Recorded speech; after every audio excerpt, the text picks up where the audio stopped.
dia para todos, Shalom.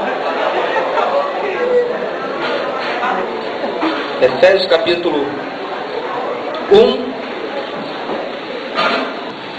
Eu estava conversando ontem com algumas pessoas e compartilhando um pouco daquilo que Deus fez na semana, sabe, com a gente lá.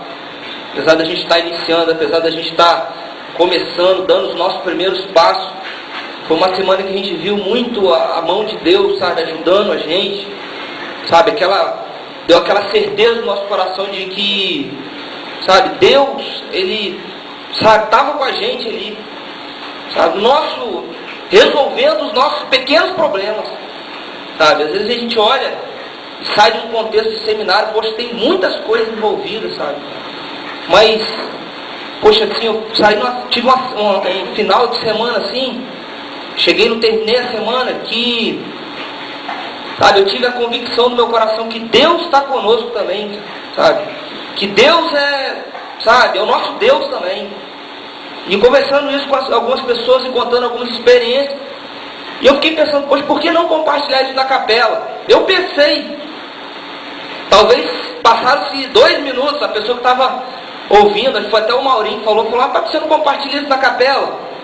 Eu pensei, poxa, né, testificou um coração com coração. Então, mas antes da gente repartir algumas coisas, eu queria agradecer muito, sabe, o convite do 3º ano da semana passada. Eu fiquei chocado com os testemunhos, sabe, saí daqui muito edificado com o que algumas pessoas falaram lá no café da manhã do 3º ano, porque eu saí, já vai fazer 2 anos, dia 20 de fevereiro fazem 2 anos que eu saí daqui. Então, quando eu saí daqui, é como se eu tivesse saído, sabe, conhecido uma pessoa até aquele determinado momento, e como eu não tenho muito contato com as pessoas do 3º ano, assim, tenho contato com algumas, quando eu voltei, tive um contato e vi o que as pessoas estavam compartilhando ali, eu vi o quanto que Deus operou na vida dessas pessoas, sabe?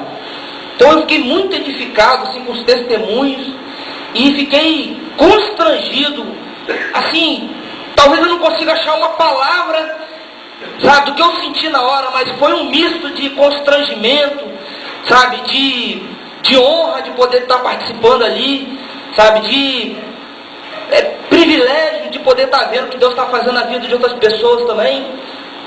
E eu saí daqui muito animado, sabe, gostei muito daquilo. Então eu antes de sair, na hora de sair, quando o Walter me ligou, me convidando, logo depois ele ligou para me confirmar, e eu falei, Walter, eu vou poder ficar até às 11 horas.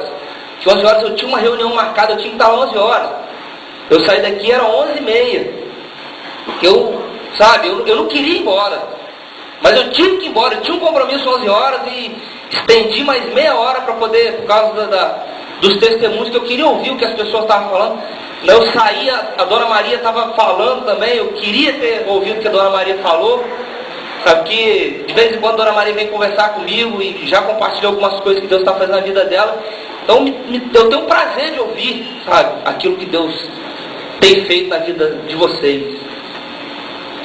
E agradecer, sabe, deixar a minha gratidão. Eu saí dali e quando eu estava saindo, sabe, e eu pensei, poxa, eu podia voltar para agradecer o convite do 3º ano, mas como não deu tempo, eu falei, eu vou agradecer terça-feira. Então, as pessoas do 3º ano, sabe, eu quero dizer que eu sou muito grato pelo convite e poder também dizer que eu fiquei muito satisfeito com Deus, naquilo que Deus está fazendo na vida de vocês, sabe. É muito gratificante, sabe, vendo o interesse de vocês, sabe, pelas coisas espirituais, o interesse de vocês por aquilo que tem peso de eternidade, sabe. Hoje a gente sai, dá um passo que a gente dá aqui, ó, talvez anda um quarteirão, anda uma rua, ou você sai de um bairro para o outro, você vê a influência, né, como a Bíblia fala, mas não vos conformeis com esse século. As pessoas totalmente conformadas com esse século, sabe, e quando você vê uma pessoa falando das coisas espirituais, você fala, poxa, tem alguém também que está junto com a gente, sabe, tem alguém que quer fazer aquilo que o mundo não está fazendo, sabe, interessado pelas coisas de Deus. Então, não deixa essa chama apagar do teu coração, não, sabe? É muito fácil essa chama esfriar. Mas não deixa, sabe? Não deixa por nada. Nem por uma ofensa, nem por um orgulho, sabe? Nem por sabe? Seja o que for. Um apego a alguma coisa, uma falta, uma emoção, uma necessidade. Não deixa isso ser, essa chama apagar do seu coração, não. Amém? Essa semana que passou, eu estou lendo um livro, não sei nem pronunciar o nome do cara.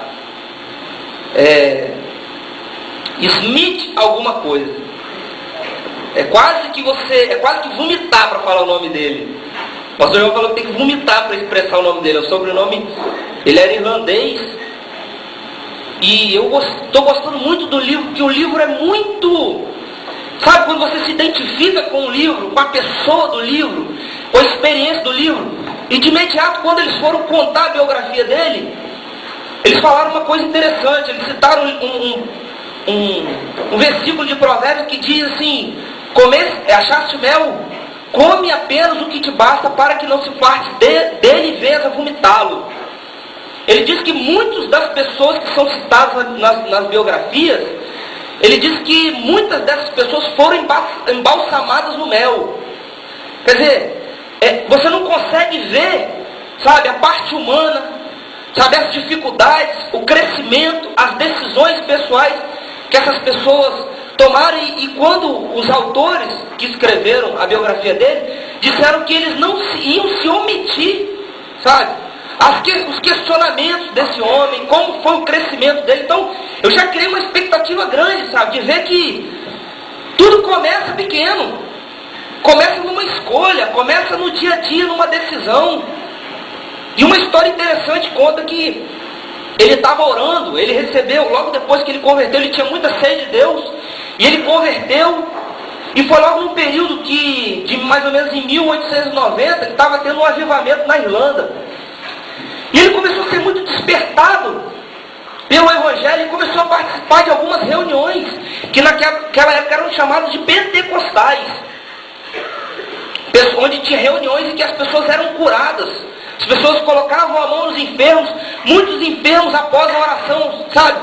Pessoas eram curadas imediatamente. E ele começou a se interessar por aquilo ali, ele começou a observar que Deus era um Deus que curava.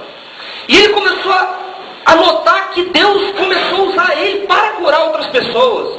Ele começou a evangelizar, ele começou a falar, e ele viu que logo de início, quando ele queria pregar o Evangelho, ele tinha uma dificuldade muito grande de se expressar, que ele tinha praticamente herdado da mãe dele. A mãe dele tinha muita dificuldade de falar, muita dificuldade de expressar, de se comunicar. Ele falou que muitas vezes dentro de casa, o próprio pai dele dizia para a mãe dele repetir aquilo que ela tinha falado, porque ele não tinha entendido o que ela falava.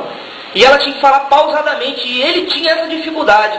E um dia ele, nessa reunião, pedindo muito a Deus, para Deus, sabe, dar capacidade para ele falar do Evangelho, para ele testificar do amor de Jesus para as pessoas, mas ele não conseguia. E aí levantaram-se alguns anciãos na reunião e puseram as mãos nele, e ele que imediato foi curado. E ele começou a falar, e daí ele começou a testificar, e daí ele começou a pregar, e aí ele começou a fazer a mesma coisa. Ele via que em reuniões ele orava, e muitas das pessoas eram curadas. Mas ele tinha uma enfermidade, e ele tomava remédio. Olha que interessante. No momento, ele chegava numa reunião, e com autoridade, sabe, com o dom que Deus tinha dado para ele, falava: levanta quem está curado, você vai ser curado em nome de Jesus. Ele falou que todas as pessoas que tinham problema de fala, ele falou que eram curadas na hora que ele botava a mão. E ele começou a ficar pensando e muito incomodado. Por que ele podia curar as pessoas e ele em si não era curado? E ele começou a conversar com a esposa dele. E ele chegou a uma conclusão. Ele falou: rapaz, se Deus opera a cura nas pessoas, Deus opera a cura em mim. Depende da minha fé, depende daquilo que eu escolho fazer, daquilo que eu aceito ou não. E ele, sabe, ele aceitava muita doença para ele, mas não aceitava doença para as pessoas. E aí um dia ele, conversando com a esposa dele, ele resolveu, falou: a partir de hoje eu vou confiar em Deus e não vou